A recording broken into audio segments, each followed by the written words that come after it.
ముఖ్యమంత్రి రేవంత్ రెడ్డి ఒత్తిడి గురించి మాట్లాడుతున్నాము. ఒత్తిడిలో ఉన్న ముఖ్యమంత్రి రేవంత్ రెడ్డి ఇష్టం వచ్చినట్టు మాట్లాడుతున్నాడు. అసలు ఆయన ఏం మాట్లాడుతున్నాడు? ఇంతకుముందు కర్ణె ప్రభాకర్ గారు ఈరోజు మాట్లాడుతూ చెప్పిండ్రు, ఆయన మెదడులో ఏం ఆలోచిస్తున్నాడు, నాలుక ఏం మాట్లాడుతుందో అర్థం కాకుండా మెదడుకు నాలుకకు మధ్యలో కోఆర్డినేషన్ లేకుండా మాట్లాడుతున్నాడు. ఒకే మీటింగ్లో ఆయన ముందు మాట్లాడిన దానికి మళ్ళీ కాంట్రాడిక్ట్ చేసుకుంటాడు.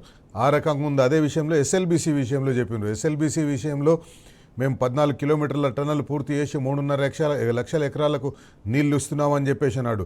ఒక సందర్భంలోనేమో 2027 లోపల దాన్ని పూర్తి చేస్తామంటాడు. 2025 ఫిబ్రవరి 22 నాడు జరిగిన ఎస్ఎల్బీసీ దుర్ఘటనలో అక్కడ దాంట్లో శవాలే ఇంకా బయటికి తీయలేదు, కానీ 2027కు పూర్తి చేస్తా అంటే ఇది ఈ రకంగా ఇష్టం వచ్చినట్టు ముఖ్యమంత్రి రేవంత్ రెడ్డి గారు మాట్లాడుతున్నారు. పల్లె రవికుమార్ గౌడ్ గారు మనతో ఉన్నాడు. పల్లె రవికుమార్ గౌడ్ గారు, ముఖ్యమంత్రి రేవంత్ రెడ్డి అసలు ఆయన జనం కనిపిస్తే చాలు సిగం వచ్చినట్టు మాట్లాడుతున్నాడు. ఏం మాట్లాడుతున్నారు ఏందనేది ఆలోచించకుండా మాట్లాడుతున్నట్టుగా అనిపిస్తుంది. నిజంగా కూడా రేవంత్ రెడ్డి గారు ఒక ముఖ్యమంత్రి స్థాయిలో ఆ స్థానంలో కూర్చొని మాట్లాడేటటువంటి భాష కానీ విషయం కానీ లేదు. ఎక్కడ సభ పెట్టినా ఏ సందర్భమైనా ఇంకొకటే పని, చిన్నపిల్లలు విద్యార్థులదా, మహిళలదా, లేకపోతే ఇంకా ఒక్కొక్కరు ఆఖరికి మానసిక వికలాంగులకు సంబంధించినటువంటి సభ కూడా ఓసారి దానికి సంబంధించిన సందర్భంలో సభలు ప్రభుత్వం ఆర్గనైజ్ చేస్తుంది. అటువంటి ఈవెంట్ అక్కడికి పోయి కూడా గిట్లనే మాట్లాడేటట్టు అనిపిస్తుంది. ఇంక ఇప్పటివరకు ఆ సందర్భం రాలే, రేపు భవిష్యత్తులో వచ్చినా కూడా ఏంది ఏం భాష ఏంది. నిన్న నల్లగొండ జిల్లాలో నల్లగొండకు సంబంధించినటువంటి అసలు ఏం చేసినా నేను ఆడ సభ నల్లగొండకి 2.5 సంవత్సరాల్లో ఒక్క ఎకరానికన్నా నీళ్ళు ఇచ్చిండ్రా? నల్లగొండ జిల్లాకు సంబంధించి ప్రధానంగా ఇప్పటికీ కొనసాగుతున్నటువంటి ఒకటి SLBC project, Srisailam left bank canal, 2 డిండి ఎత్తిపోతల ప్రాజెక్టు. ఈ రెండింటికి సంబంధించి 2.5 సంవత్సరాలుగా ఎక్కడ వేసిన గొంగలు అక్కడే ఉన్నది. ఇక సొరంగం ఎస్ఎల్బీసీ గురించి అయితే ఇక చెప్పుకుంటే కదా అది ఒడవని ముచ్చట్లాగా మారిపోయింది. కాదు, యాక్చువల్గా వాస్తవానికి నిన్న హ్యామ్ రోడ్లో ఏదో ప్రారంభిస్తేందుకు ముఖ్యమంత్రి అక్కడ పోయినట్టుగా అనిపిస్తుంది. ఆ హ్యామ్ రోడ్లు అనేది ఆయన కోమటిరెడ్డి వెంకటరెడ్డి గారి శాఖకు సంబంధించింది. అదొక స్కామ్ రోడ్లు. అవి హ్యామ్ రోడ్లు అని అనొచ్చు, కానీ అవి స్కామ్ రోడ్లు. అవి దాదాపు ప్రజల మీద వేలాది కోట్ల రూపాయల భారం మోపే ప్రాజెక్టులు అవి. అక్కడ ప్రాజెక్టు దగ్గర పోయి, దాని ఇనాగ్రేషన్ దగ్గర పోయి అక్కడ మహిళలు ఉన్నారని చూడకుండా, లేకపోతే పిల్లలు ఉన్నారని, స్కూల్ పిల్లల్ని కూడా పిలిపించారు, పిల్లలు ఉన్నారని చూడకుండా ఈయన ఈ తొక్కుడు మాటలేంది? శైలేష్ రెడ్డి గారు నిజంగా కూడా ఒక జిల్లాకు ముఖ్యమంత్రి ఒక జిల్లా పర్యటనకు వచ్చినప్పుడు, ఒక పెద్ద ఎత్తున ఒక సభ పెట్టినప్పుడు ఆ జిల్లా ప్రజలని ఒక ఎక్స్పెక్టేషన్ ఉంటుంది ఖచ్చితంగా. మా జిల్లాకు పెండింగ్లు ఉన్నటువంటి అంశాలు కానీ, ఏదైనా ముఖ్యమంత్రి గారు వస్తున్నట్టు ఒక వరం, ఈ సందర్భంలో మాకు స్పెషల్ ఫండ్ ఉంటుంది కాబట్టి స్పెషల్ ఫండ్ నుంచి అథారిటీ ఉన్నది అనౌన్స్ చేస్తారు అని ఆశిస్తారు. కానీ నిన్న ఒక్క రూపాయి అయినా చెప్పిండా రేవంత్ రెడ్డి గారు? ఏ ఒక్కటైనా ఒక్క రూపాయి అని చెప్పిండా?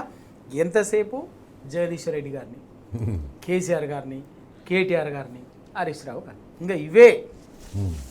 ఇంకా ఆయన నిన్న మాట్లాడినప్పుడు ఒక 2 ప్రధాన అంశాలను ప్రస్తావించిండు. మూసీ ప్రక్షాళన, నల్లగొండ జిల్లాని మూసీ కాలుష్యంతో మొత్తం ఏదో అయితే ఈయన కాపాడటానికి చాలా ప్రయత్నం చేస్తుంటే ఎవరో అడ్డుకుంటున్నారట. మరి ఈయన చేసింది ఏందో అడ్డుకుంటుంది ఎవరో చెప్పాలి. అసలు నల్లగొండ జిల్లాకి మూసీ నది నుంచి కాలుష్యం కర్మ పట్టించినటువంటి వాళ్ళు ఈ బుద్ధిమంతులే కదా.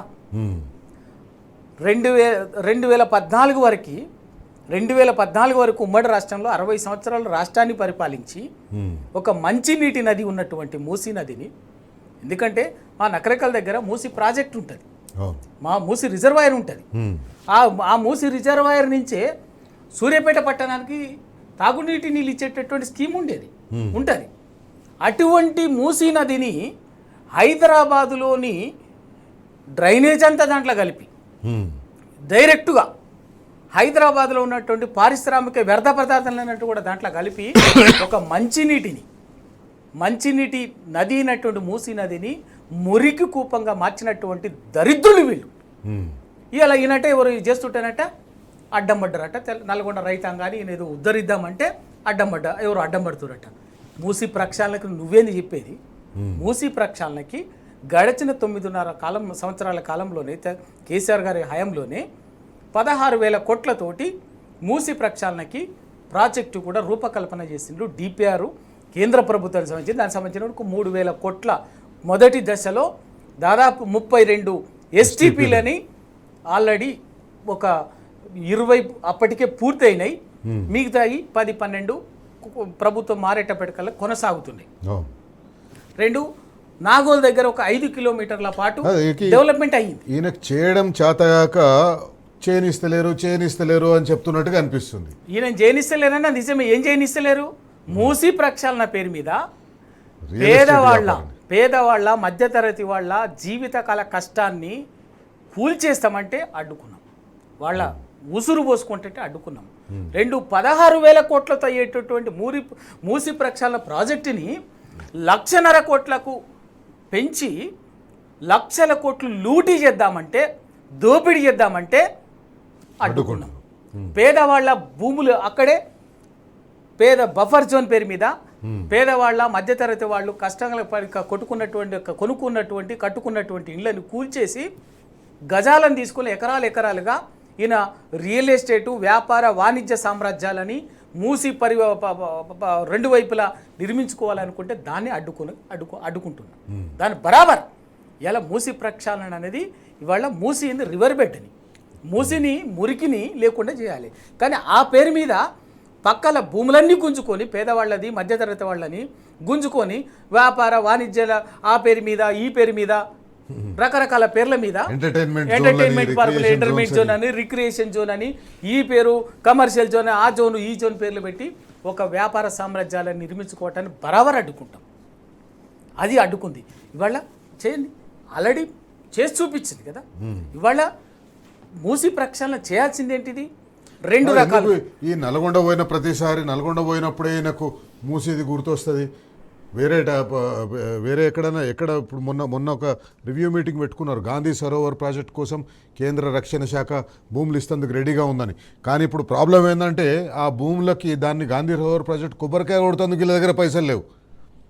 ఆ పైసలు లోన్ రావాలి. లోన్ వస్తేనే దాన్ని కొబ్బరికాయ కొట్టాలి, ఆ పనులు మొదలు పెట్టాలి. తీవ్ర ఆర్థిక సంక్షోభంలో ఉంది రాష్ట్ర ఆదాయం పడిపోయింది. స్టేట్ ఓన్ రెవెన్యూస్ బాగా పడిపోయినాయి. వీళ్ళు ఏ ప్రాజెక్ట్ చేయాలన్నా ముందు లోన్ రావాలి, లోన్ వస్తేనే చేయవచ్చు. ఆ తీవ్ర ఒత్తిడి కారణంగానే ఈ మూసి లేచి తొక్కుతా అని మాటలు మాట్లాడుతున్నట్టు అనిపిస్తుంది. ఆయన ఏమి చేయలేని పరిస్థితి ఉంది ఇవాళ. ఆయన ఫెయిల్యూర్స్ అన్నిటినీ ఒక్క విషయంలో ఏ విషయంలో కూడా ఏమి చేయలేడు. ఇవాళ 2.5 సంవత్సరాల్లో ఒక్క కొత్త ప్రాజెక్టు లేదు, ఒక ఇటుక పెట్టింది లేదు, ఒక ఎకరానికి కొత్తగా నీళ్ళు ఇచ్చింది లేదు, ఓ ప్రాజెక్టు కట్టింది లేదు, ఉన్న ప్రాజెక్టును పూర్తి చేసింది లేదు, ఏమి చేసింది లేదు. అన్నిటిని విధ్వంసం చేసిండు. అన్ని 9.5 ఏళ్లలో కేసీఆర్ హయాంలో పట్టాలెక్కినటువంటి వికాసం వైపు పరుగులు తీస్తున్నటువంటి తెలంగాణ రాష్ట్రాన్ని ఈయన 2.5 ఏళ్ళకి అధికారంలోకి వచ్చి 2.5 చేసిన పని అంటే ఆ పేరు మీద ఈ పేరు మీద విధ్వంసం చేయటము, అరాచకం చేయడము, దాష్టికం చేయడం తప్ప చేసి. నల్లగొండలో ఫ్లోరోసిస్ని తెలంగాణ వచ్చిన తర్వాతనే ఫ్లోరోసిస్ లేకుండా మనం చేసినాం.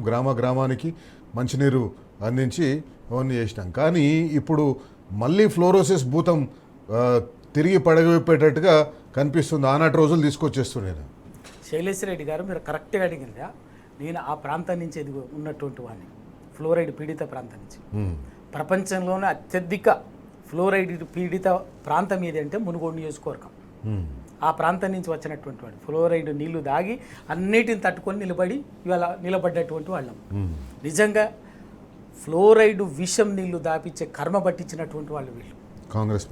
కాంగ్రెస్ పార్టీ తెలుగుదేశం పార్టీ, ఈ 2 ప్రభుత్వాలు ఫ్లోరైడ్ విషం నీళ్లు నల్గొండ జిల్లాకు మునుగోడు నియోజకవర్గాన్ని ఫ్లోరైడ్ విషం నీళ్లు తాగి అయినా కూడా ప్రజలు బతకడం కోసం విషం నీళ్లు తాగి బతికిండ్రు. అటువంటి కర్మ బట్టి గతి పట్టించినటువంటి వాళ్ళు తెలంగాణ వచ్చిన వెంటనే కేసీఆర్ గారు అందుకే 2 రకాలుగా, ఒకటి తాగునీళ్ళు, రెండోటి సాగునీరు. సాగునీరు అనేది ఎప్పుడు సర్ఫేస్ వాటర్, ఆ ప్రాంతానికి సర్ఫేస్ వాటర్ నదీ జలాలని వ్యవసాయానికి ఇవ్వటం అనేది శాశ్వత పరిష్కారం.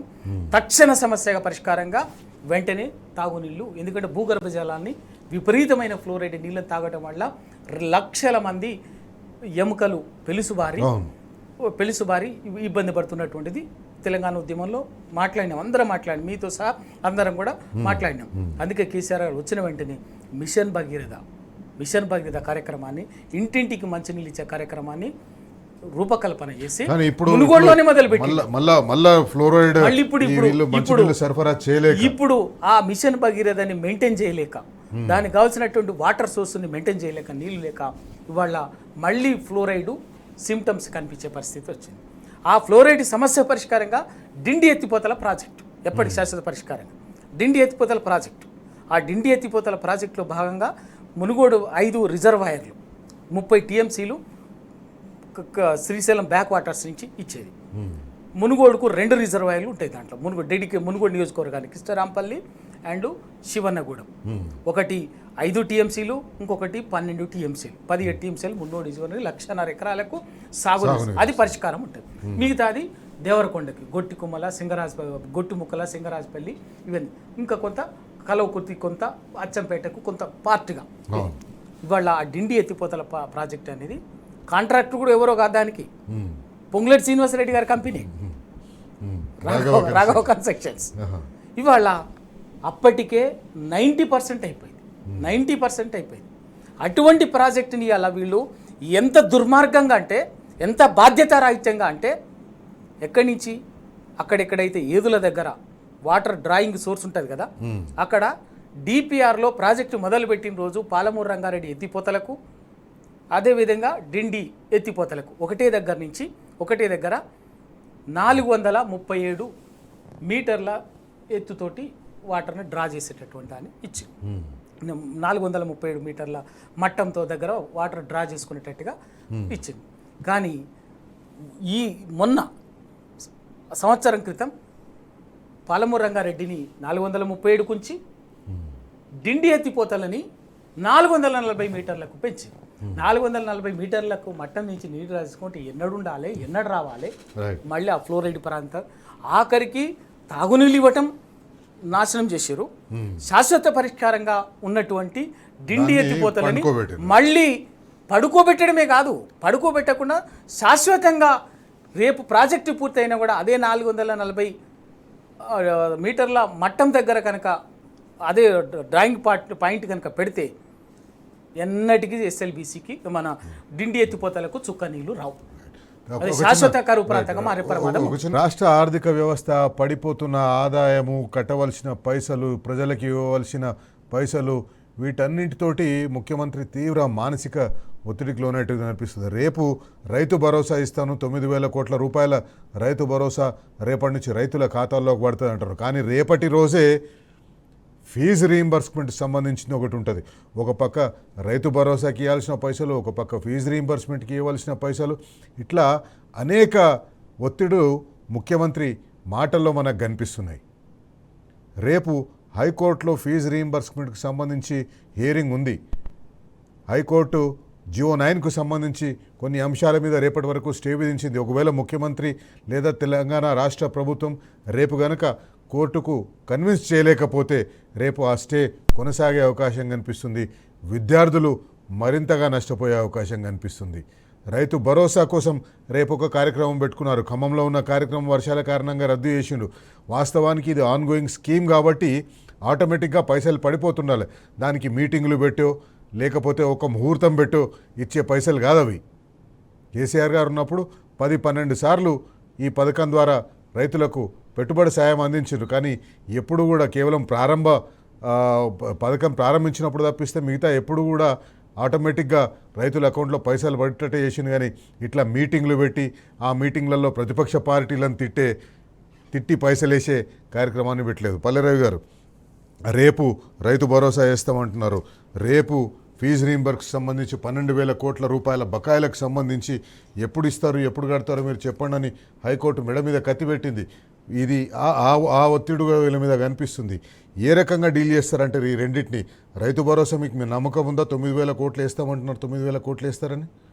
ఇప్పుడు శైలేష్ గారు, రైతు భరోసా అన్నది ఇప్పటికీ ఆల్రెడీ 2 అర్థం కావట్లేదు అందరికీ. 2 టర్మ్స్ ఎగ్గొట్టేసింది మొత్తం పూర్తిగా, ఫుల్ ఎగ్గొట్టేసిండు. మిగతా ఏమో సగం 2 ఎకరాలు 3 ఎకరాలకు వచ్చింది. 4 ఎకరాల వాళ్ళకి 5 ఎకరాలకు రాలే. 3 ఎకరాల్లో కూడా రాలేదు కదా, మొన్న 2 ఎకరాల వరకు ఇచ్చిండు. 2 ఎకరాల వరకు ఇచ్చారు కొందరికి. ఇక అసలు మిగతా 3, 4, 5 ఇక 2 పైన ఉన్నటువంటి వాళ్ళకి ఎవరికి రాలేదు. ఇక అసలు 2 సార్లు అయితే 2 సీజన్లకు అయితే అసలు ఎవరికి ఇవ్వలే, మొత్తం ఎగిరిపోయింది. ఇవాళ మళ్ళీ ఏదైనా ఎన్నికలకి ఏదైనా పరిస్థితి ఏంది అనుకుంటుండేమో, దాని రేపు జిహెచ్ఎంసీ ఎన్నికలు, మళ్ళీ ఏదో మండల పరిషత్, జిల్లా పరిషత్ ఎన్నికలకి ఏదో పెట్టాలా, కొంత మ్యాండేటరీగా ఉంటాయి కదా కాన్స్టిట్యూషనల్ ఆబ్లిగేషన్స్, పెట్టాల్సిన పరిస్థితి వచ్చేటట్టు ఉంది. కాబట్టి ఆ ఎన్నికలకు పోవాల్సి వస్తే ఇవి ఒకటి సీజన్ కాదు, ఇప్పుడు ఏదో కొంత చేసినట్టు ఇచ్చినట్టు ఏదో చేయాలని చూస్తున్నారు తప్ప ఇస్తారని అయితే నమ్మకం లేదు. రేపు మొన్ననేమో మాట్లాడినప్పుడు అంతా ఒకటే మొత్తం అందరికి ఇచ్చేస్తామని చెప్పారు. ఇవాళ మళ్ళీ లీకులా మరి ఇక అది అఫీషియల్ సమాచారం తెలియదు, కానీ రేపు 2 ఎకరాల వాళ్ళకే ఇస్తారట. ఇక మిగతా వాళ్లకు దశల వారీగా ఇస్తారట. ఇక అదే కథ మొదలైతుంది. 45 రోజులు అంటాడు, 90 రోజులు అయిపోతుంది, ఇక రాదు. ఇక పాత కథ అది ఎగ్గొట్టే వ్యవహారం అయితే తప్ప నిజంగా ఇస్తారని అయితే నమ్మకం లేదు. ఎందుకంటే ఈ 2.5 ఏళ్ళుగా అనుభవాలు ప్రతి విషయంలో చూస్తున్నాయి కదా. దానికి తోటి ఇవాళ ఫీజు రియంబర్స్మెంట్కి సంబంధించి ఫీజు రియంబర్స్ ఎంత అంటే ఇవాళ రేపు ఇంజనీరింగ్ అడ్మిషన్ల ప్రక్రియ స్టార్ట్ అయింది. ఇంజనీరింగ్ అడ్మిషన్స్ ఉన్నాయి కదా, major all professional courses, MBA, MCA, engineering, medicine, pharmacy, ఇవన్నీ నర్సింగ్, ఇవన్నీ కూడా ఈ ప్రొఫెషనల్ కోర్సెస్కి బాగా ఫీజు రియంబర్స్మెంట్ అనేది మేజర్ పార్ట్. ఇప్పటి వరకు అది లేదు. ఈసారి ఏం పెట్టిండ్రు, ఈసారి ఉన్నటువంటి జీవో ఇవన్నీ కోర్టు ఆ నేపథ్యంలో స్టూడెంట్స్ అకౌంట్లోకి దాన్ని జమ చేస్తారు. డైరెక్ట్ బెనిఫిట్ పేరు మీద చెప్పుకోవడానికి మంచిగా అనిపిస్తుంది చెప్పడానికి, స్టూడెంట్ ఖాతాలకే వస్తుంది కదా. కానీ మరి కాలేజీకి ఎవడు కట్టాలి? ఇక్కడ ఏముంటదంటే ఆ స్టూడెంట్ ఖాతాలకి వేయగలిగే కెపాసిటీ ఉన్నాడు కాలేజీకి ఇస్తే అయిపోతుంది. స్టూడెంట్కి ప్రాబ్లం రాదు కదా. మీరు అన్నట్టు నిజంగా కాలేజీ అకౌంట్లకే వస్తే, కాలేజీ అకౌంట్ కాబట్టి డ్యూసే ఇస్తే వాడికి పిల్లాడికి సంబంధించింది వాడికి కావాల్సింది అడ్మిషను. వాస్తవంగా ఎప్పుడు నిజంగా ఇప్పటి వరకు ఉన్నటువంటి సిస్టమ్ ఏంటంటే కౌన్సిలింగ్లో వానికి సీట్ అలాట్ అయితే ఓ లెటర్ ఇస్తుంది కౌన్సిలింగ్ కన్వీనర్, అలాట్మెంట్ లెటర్ ఇస్తాడు. ఆ లెటరు సర్టిఫికేట్ తీసుకొని పోతే స్ట్రేట్ అవే కాలేజీలో ఏమి అక్కడ కూడా అడ్మిషన్ తీసుకుంటాడు. ఫీజు రావడము ఇంత డిలే కావటము, ఇది రియంబర్స్మెంట్ అనేది మేనేజ్మెంట్కు గవర్నమెంట్కు మధ్యన ఇష్యూగా ఉండే. ఇప్పుడు ఏమైంది, ఇప్పుడు ఫీజు రేపు గవర్నమెంట్ అడ్మిషన్తో పాటు వెంటనే అడ్మిషన్ లెటర్ ఇవ్వగానే మరి అకౌంట్లో వేస్తారా, స్టూడెంట్ అకౌంట్లో వేస్తారా డబ్బు? ఏరు కదా. ఒక అట్లేస్తే ఓకే, కానీ ఆ అడ్మిషన్ లెటర్ ఇస్తారు. ఈ లెటర్ ఇచ్చిన తర్వాత స్టూడెంట్ ఆ లెటర్ తీసుకొని పోయి, అలాట్మెంట్ లెటర్ తీసుకొని పోయి కాలేజీలో చేరాలి. ఒక బీటెక్కి చదివినట్టు పేద ఉన్నట్టు. మరి కాలేజ్ మేనేజ్మెంట్ ఏం చేస్తుంది, నాకు ఆ లెటర్ ఇచ్చిన ఫీజు కట్టంటారు. పేదోడు ఇప్పుడు లక్షలు హైకోర్టు చెప్పింది కదా మీరు ఫీజు విద్యార్థుల దగ్గర నుంచి తీసుకోవచ్చు అని చెప్పేసి. పిల్లాడికి ఇవాళ లక్షలు కట్టే స్తోమత ఎక్కడిది వాళ్ళకి? ఇలా 70% ఇవాళ ప్రొఫెషనల్ కాలేజెస్లో అడ్మిషన్లు తీసుకుంటున్నటువంటి వాళ్ళు, కన్వీనర్ కోటా కింద అడ్మిషన్స్ తీసుకుంటున్నటువంటి వాళ్ళల్లో 70% పిల్లలకి irrespective of caste, irrespective of social backgrounds, 70% పిల్లలకి ఆ ఫీజును కట్టే స్తోమత లేదు, ఉండదు, కట్టి చేరే స్తోమత ఉండదు. ఒక 10-20% పిల్లలు డబ్బులు కట్టి ఆ ప్రిస్క్రైబ్డ్ దాని ప్రకారం కట్టి ఏదో అడ్మిషన్ తీసుకుంటారు. అంటే మీరు 70% మంది పిల్లల్ని, అడ్మిషన్ వచ్చినటువంటి పిల్లల్ని రిస్కులో పెడుతున్నారు. వాళ్ళని ప్రొఫెషనల్ కోర్సులకి శాశ్వతంగా దూరం పెట్టేటటువంటి కుట్రపూరితమైనటువంటిదే తప్ప ఇది మరొకటి కాదు. నిజంగా మీకు అంత నిజాయితీ ఉంటే ఇంత గందరగోళం ఎందుకు సంవత్సరాలు ఎందుకు వచ్చింది ఆ సమస్య? ఇవాళకి మీరు ఈ 2.5 ఏళ్లలో ఒక్క పైసా ఇవ్వాలి ఫీజు రియంబర్స్మెంట్. వాళ్ళు ఇవ్వకపోవటం వల్ల వాళ్ళు కోర్టులు వీటులు ఇవన్నీ జోక్యం చేసుకుంటారు.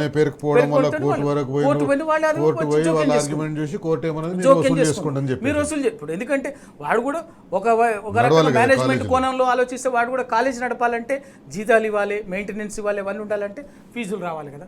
గవర్నమెంట్ దగ్గరనే లక్షల కోట్లు గవర్నమెంట్ ఇవ్వాల్సిన ప్రభుత్వం ఇవ్వకపోతే ఎక్కడి నుంచి నడిపితే జీతాలు ఇవ్వలేడు కదా, మెయింటెనెన్స్ కదా. అందుకే మీరు వసూలు చేసుకోండి, గవర్నమెంటే పిల్లలకి ఇస్తుంది అని చెప్పింది. ఇది బయటికి బాగానే ఉన్నది, కానీ స్టూడెంట్కి ఆ అడ్మిషన్ వచ్చే సందర్భానికి డబ్బు చెల్లించి, ఫీజు చెల్లించి వచ్చిన సీటులో చేరేటటువంటి ఆర్థిక స్తోమత ఉందా? 70% పిల్లలకి లేదు. ఎస్సీ కావచ్చు, ఎస్టీ కావచ్చు, అందుకే బీసీ కావచ్చు, ఇవన్నీ ఇంకెవరైనా కావచ్చు. ఇవన్నీ ఈ రకమైన ఒత్తిడులు. ఎందుకంటే నిరుద్యోగుల ఆందోళన చాలా తీవ్రతరం అవుతుంది రోజు రోజు మనం చూస్తుంటే. ఆ ఒత్తిడి కూడా ముఖ్యమంత్రి ఉన్నట్టుంది. అందుకే ఆ ఒత్తిడిలోనే ముఖ్యమంత్రి ఇట్లాంటి విషయాలన్నీ మాట్లాడుతున్నాడు. ఎందుకంటే మంత్రులు మనం వింటున్నాం, మంత్రులు కూడా ఆయనకు పెద్దగా సహకరిస్తలేరు. మంత్రులు కూడా ఆయన్ని కరివేపాకు తీసేసినట్టు తీసేస్తున్నారు. రేపు మొన్న ఒక సందర్భంలో కేవలం శ్రీధర్ బాబు గారు ఒక్కరే ఈయనను సమర్థించుకునే విషయం వచ్చింది హిట్లర్ వ్యాఖ్యల మీద. మిగతా మంత్రులందరూ సమర్థించుకుంటే వ్యాఖ్యలు చేసేది నువ్వు, అడ్డగోలు మాట్లాడేది నువ్వు, మేము వచ్చేసి దాన్ని సమర్థించాలన్నట్టు మంత్రులు కూడా సహకరించలేదు. అదొక రకమైన ఒత్తిడి ఉంది. ఇట్లా ముఖ్యమంత్రి గారు నిరుద్యోగుల ఒత్తిడి చాలా ఎక్కువగా ఉన్నట్టుగా అనిపిస్తుంది. ఇంపేషెంట్ అయిపోతున్నాడు నిరుద్యోగుల విషయం వచ్చేసరికి. పోలీస్ జాబ్ల విషయంలో 20,000ని ప్రభుత్వమే చెప్పి తర్వాత ఇప్పుడు కేవలం 5,000కి వేస్తుంటాయి. శైలేష్ గారు మీరు అర్థం నిజం. ఆయన విద్యార్థుల ఫీజు రీయింబర్స్మెంట్ సమస్య పరిష్కరించే స్థితిలో లేడు. మాట ఇచ్చిన ప్రకారం ఉద్యోగాలు ఇచ్చే పరిస్థితిలో లేడు. ఎవరికి రిటైర్డ్ అయిన ఉద్యోగులకి రిటైర్మెంట్ బెనిఫిట్స్ కోట్లు పేరుకుపోయినాయి, వాటిని ఇచ్చే పరిస్థితిలో లేడు. వాళ్ళ లోకల్గా ఎమ్మెల్యేలు జిల్లాల్లో ప్రజల నుంచి వచ్చినటువంటి సమస్యలకు సంబంధించినటువంటి ఫండ్స్ లేకపోతే ఏదైనా వాటిని పరిష్కరించే స్థితిలో లేడు. ఇవన్నిటిని ఏది పరిష్కరించే స్థితిలో లేడు. కాబట్టి సింపుల్గా ఎంచుకున్నది ఏంటంటే ఓ జిల్లాకు మీటింగ్ పెట్టి కేసీఆర్ గారిని, కేటీఆర్ గారిని, హరీష్ గారిని, ఆ జిల్లాలో ఉన్నటువంటి బీఆర్ఎస్ పార్టీ ముఖ్య నాయకుల్ని ఇక ఏది పడితే అది మాట్లాడితే ఆ వారం రోజులు ఆ సందర్భము గడుస్తుంది. మళ్ళీ అది గడిచి డైవర్ట్ చేసేసరికి మళ్ళీ ఇంకో కొత్త జిల్లాలో ఓసారి చర్చ మొదలు పెట్టింది. అదే జరిగింది. నిన్న నిజంగా కూడా నల్గొండ జిల్లాలో నాకు వీటన్నిటితో పాటు చాలా కీలకమైన అంశం ఏంటంటే తుంగభద్ర నది విషయంలో చేసినటువంటి ద్రోహం, మోసాన్ని డైవర్ట్ చేయడం కోసం నల్గొండ సభను వాడుకున్నాడు. కాంగ్రెస్ పార్టీ ప్రభుత్వం దాదాపు 32 నెలల పాటు టైంపాస్ చేసింది. కాంగ్రెస్ పార్టీ ప్రభుత్వం మీద ఇప్పుడు అన్ని వర్గాల ప్రజల నుంచి ఒత్తిడి పెరుగుతుంది. రైతుల నుంచి ఒత్తిడి పెరుగుతుంది, మహిళల నుంచి ఒత్తిడి పెరుగుతుంది, విద్యార్థుల నుంచి ఒత్తిడి పెరుగుతుంది, నిరుద్యోగుల నుంచి ఒత్తిడి పెరుగుతుంది. ఎందుకంటే వీళ్ళ దగ్గర ఇప్పుడు పట్టుమని మిగిలింది అంటే ఇప్పుడు 32 నెలలు అయిపోయింది కాంగ్రెస్ పార్టీ అధికారంలోకి వచ్చి. 60 నెలల 32 నెలలు అయిపోతే మిగిలింది 28 నెలలు మాత్రమే. 28 నెలల్లో మనం 2028 బడ్జెట్ సెషన్ కనుక మార్చ్ ఏప్రిల్ లెక్కేసుకుంటే వాళ్ళ చేతిలో మిగిలింది 22 నెలలు మాత్రమే. ఈ 22 నెలల్లో ఈ హామీలన్నీ నెరవేర్చాలి. ఎట్లా నెరవేరుస్తారు? కాంగ్రెస్ పార్టీ ఎమ్మెల్యేలు ప్రశ్నిస్తున్నారు, కాంగ్రెస్ పార్టీ నాయకులు ప్రశ్నిస్తున్నారు. 2.5 సంవత్సరాలు అయిపోయింది మనం అధికారంలోకి వచ్చి, ఇంకా మిగిలింది 20 నెలలు మాత్రమే మన దగ్గర ఉన్నాయి. ఈ 20 నెలల్లో ప్రజల దగ్గరికి ఏమని పోవాలి?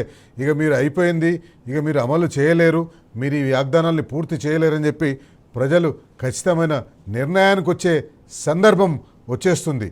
ఇంకా 2-3 నెలలు చూస్తారు. 2-3 నెలలు చూసిన తర్వాత ఇంకా ప్రజలు ఇప్పుడు కూడా ప్రజలకేం నమ్మకం లేదు ఇవేదో వీళ్ళు ఇచ్చిన హామీలు నెరవేరుస్తారని. కానీ ఒక 2-3 నెలలు చూస్తారు. ఈ 2-3 నెలల తర్వాత ప్రజలు కూడా ఒక నిర్ణయానికి వచ్చేస్తారు, ఇవి అమలు చేయలేదు కాంగ్రెస్ పార్టీ, ఇంకా కాంగ్రెస్ పార్టీ పని అయిపోయింది అని ప్రజలు ఒక నిర్ణయానికి వచ్చే అవకాశం ఉంది. రవి గారు, మనం పట్టుమని చూస్తే ఇంకో 20-22 నెలలు మాత్రమే వీళ్ళ దగ్గర ఉన్నట్టుగా. 32 నెలల టైం అయిపోయింది వీళ్ళకు. ఈ ప్రజలు వెయిట్ చేస్తున్నారు, ఇంకా వెయిట్ చేద్దాం, ఇంకా కొంచెం టైం ఇద్దామని. నాకు తెలిసి ఇంకా ఆ టైం ఇచ్చే పరిస్థితి ఉన్నట్టు కనిపిస్తలేదు. శైలేష్ గారు, మీకు ఇంకా ఇంత ఆశ ఉన్నట్టుంది. ప్రజలు ఆశ వదులుకున్నారు. వదిలేదు. ఎందుకంటే రైతు బంధు ఎగ్గొట్టారు, రైతు బీమాని అయితే కాసం క్లోజ్ చేసారు. అంటే కుటుంబ బీమా అని ఒకటి ఇస్తున్నాం కదా, కుటుంబానికి 5 లక్షలు అంటున్నాం కాబట్టి ఏది ఇచ్చిందా? మొదలు పెట్టిందా? ఎక్కడైనా మీరు అన్నది కరెక్టే, మొదలు పెట్టిరా? అది అమల్లోకి వచ్చిందా? అమల్లోకి రాలే కదా. మీరు చెప్పిన మాట కానీ అమలు పెట్టలే కదా, అమల్లోకి రాలే కదా. అది ఇస్తలేరు కాబట్టి దాన్ని సమర్థించుకోవడం కోసం ఇంకా కొత్తది వస్తుంది, ఇంకో అద్భుతమైనది వస్తుంది. అప్పటి వరకు ఒకవేళ నిజంగా మీరు చెప్పిందే నిజమైతే అది వచ్చేది రాని, అద్భుతమే జరగనియండి. ఆ అద్భుతం వరకైతే ఈలోగా ఉన్నటువంటిది అమలు ఉన్నటువంటి స్కీమ్ అనేది కొనసాగాలి కదా. ఈలోగా రైతులు దాంట్లో ఏమైనా మంచిది ఉంటే, గొప్పగా చేసేది ఉంటే దాన్ని కంటిన్యూటీగా చేయాలి. అది అంతేగాని దాన్ని అబ్రప్ట్గా ఆపేసి ఇవాళ రైతుల ఉసురు పోసుకుంటుందండి. ఎందుకంటే రైతులు సీజన్లలో రకరకాల కారణాలతోటి ప్రమాదవశాత్తు చనిపోతారు, రకరకాల కారణాలతో చనిపోతారు.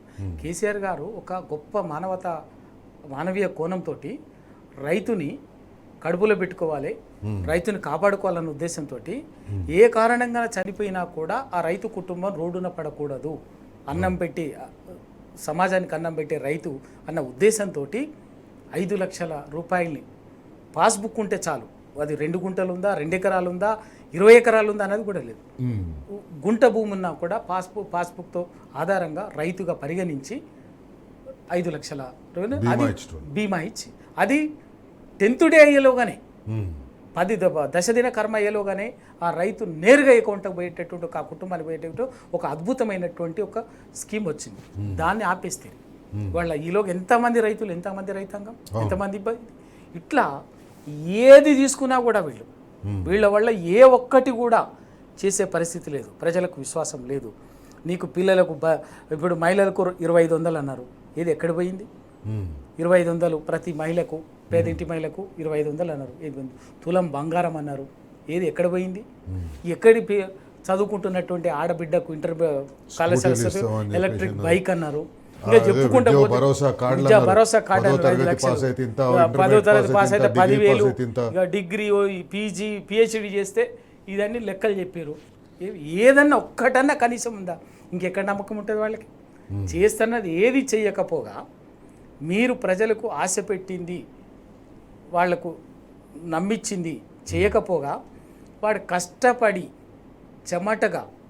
చెమట వచ్చి జీవితకాలంలో కట్టుకున్నటువంటి ఇంటిని ఆ పేరు మీద, ఈ పేరు మీద, హైడ్రా పేరు మీద, మోసీ పేరు మీద, ఇంకో పేరు మీద రాత్రే దొంగ లెక్క కూల్చేస్తుంది.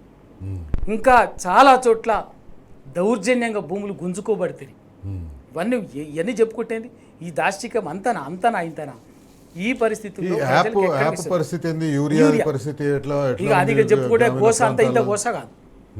యాప్ అంటే ఇప్పుడు ఇలా మనలాంటి వాళ్ళకే కొంత టెక్నికల్గా అది అర్థమయ్యేంత వరకు మనకే సమస్య.